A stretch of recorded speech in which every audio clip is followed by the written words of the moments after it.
Hey nerds, let's talk making backbends functional, all right?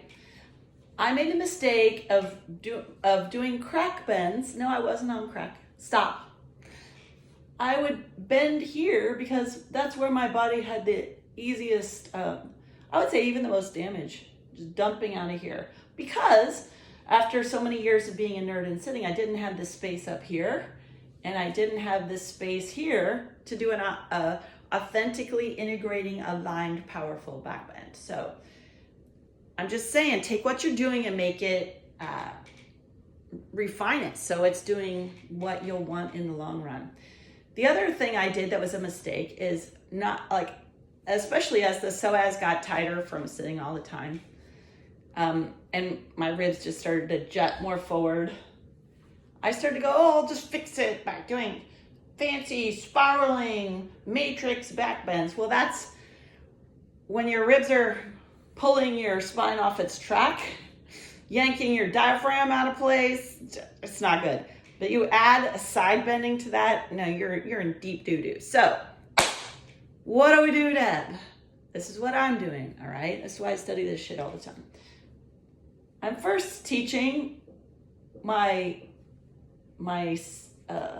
ribs, how can you go home and be safe, babies? These could get hurt. How do I go home? So an exhale can help. They're coming, the bottom border of this rib cage is getting more nourishment, more the obliques and transverse. Everybody's like, yum, yum, yum, yum, yum. It's also making more space here. And it's transferring work away from this overly stressed spot. Okay, Deb, but that's not a backbend. I want to do my full out backbends. Of course you want to do a backbend because you want space up here. And you really want to recruit some of this space down here, which is a really healthy desire, because the most important backbend we do is walking.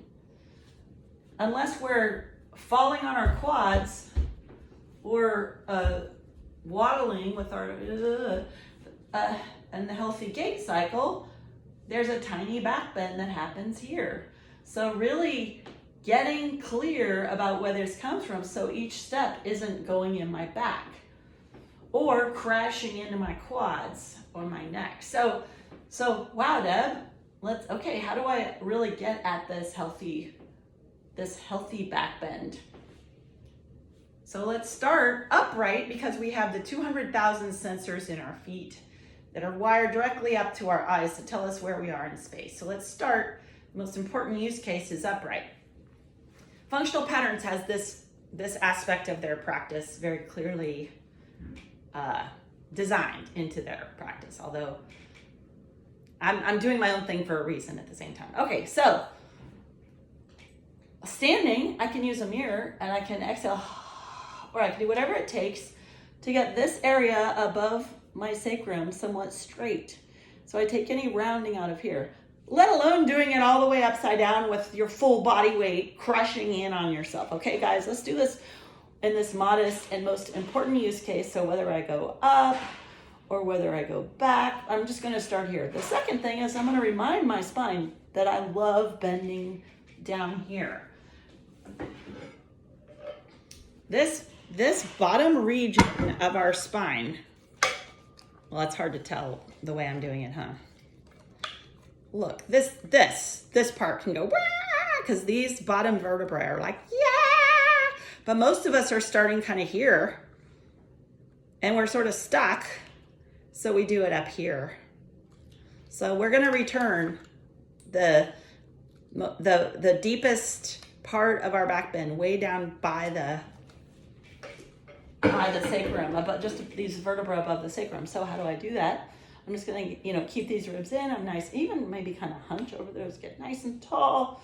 And then I'll put my hands here just above my sacrum. And as I shift my rib cage back and keep this front border nice and long, I'll go, wow, all right, except for my fat, I'm sort of a J-spine. Ooh, that's lovely. Maybe I could even get taller. Oops, see, they wanted to pop out. So this is a starting point. Okay, I got that part. Problem is when I load it too much, if I add the weight of both my head and my arms, I'm likely to surpass my deep core capacity. One of the things blocking our ability to get the most space here and here, one of the things blocking it would be if my feet and knees are turned out. I'm only going to be able to go to a certain depth versus my knees and feet turned in and not jammed close together. That's actually going to give this part of my pelvis more room to let the bend come from there. So this isn't so bad, but look, I got to keep my head up because maybe I could do that. All right, so this is part of the equation. Another part though is, okay, how do I get this upper part truly open? Most of us, when we do like our, what do you call those, cobras and things, most of us are dumping through here. And even if I do it now, I'll probably, yeah, you see, I folded here. So another part is I get myself long. And then from here, if I keep this stable, what can I do? Oh, wow. Especially going in multiple directions. How can I keep this part long? And I can wiggle up, but you'll notice you're just gonna wanna go, because we're so tight here. So what we want is the space from here to my collarbones, whether I do it on the diagonals or I do it all the way around, but it might help to just like push this part in. Another thing that helps is isolating how much can I do just from this part of my shoulder girdle. Look at how much that makes it so I don't have to do this to hold my head up. So friends, working, now there are some healthy rolling on the floor in certain ways and certain kinds of movement where I'm engaging multiple parts of my spine to move forward through space. Certain kinds of dance teachers really help us get this. Some strength practices, you see those people with those teeny tiny waists and the boom boots. All roads could lead you to Rome, but if you've got this weird craving for back bends, it might be out of self-loathing. Get the nourishment in the front of your pelvis, which would be helped if my pelvis is flat with this leg coming out to the side. If my pelvis is angled, the foot could be more behind me. Go for the real nourishment of the upper back mobility. And really teach these guys, they can relax.